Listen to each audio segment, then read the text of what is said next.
So first of all, I have to apologize. I lost the sound to the original audio of this recording, so I'm having to come in later and put my voice in. So you won't hear any sounds in this video, you'll just hear me talking, just so you know.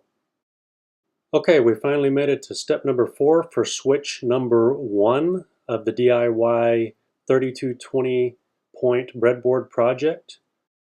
Earlier we left off with putting on this green wire on to terminal number 3, and now what we need to do is get another green wire. We're going to take another piece of green wire, and this time we're going to take about a 12-inch piece of green wire, and then just like before, I'm going to take one end of the wire and I want to strip about 1/8 of an inch or so off the end to expose the wire, and then I'll give it a few twists.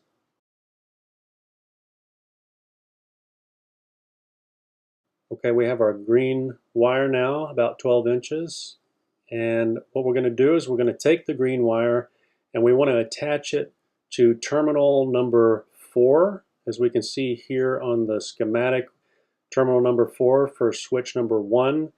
Here it's a purple wire, but in reality we're going to be using a green wire. We want to take our green wire and attach it to pin number 4. So if we look at the switch here, right here is where terminal number 4 is. So what I'm going to do is get my helping hands now,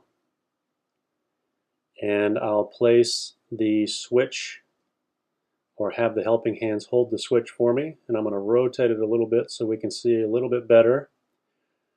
And just as we did with the previous steps, I'm going to tin the end of the wire that we just the stripped end, and then I'll end up tinning the terminal number 4.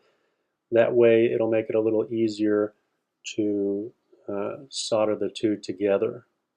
So I'll go ahead and tin the wire, and then I will tin terminal 4 of switch 1 here.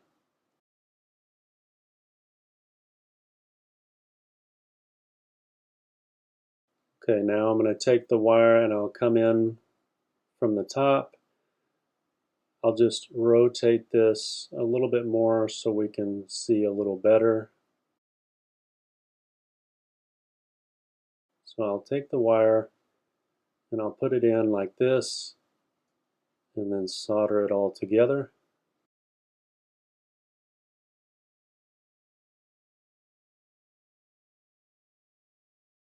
Now we just need to take another piece of heat shrink tubing, and I just need enough to cover that end of the terminal and wire that's connected together to keep it protected from any other conductors in the circuit later on, and that way we won't get any shorts or anything like that.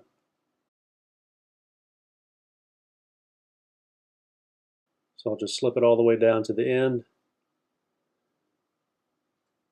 making sure I cover up the terminal and the wire that's exposed. Then I'll take the heat gun and I will heat the tubing from all directions until the tubing has completely shrunk around the area.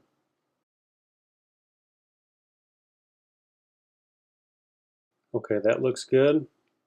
I'll put the heat gun away, and there we have it. We now have all the terminals and wires connected that we need for switch number 1, and then next we will work on switch number 2 and all the steps that we need to prepare that switch, and then we'll have both of our switches, switch 1 and 2, prepped and ready to go for later on in the build process.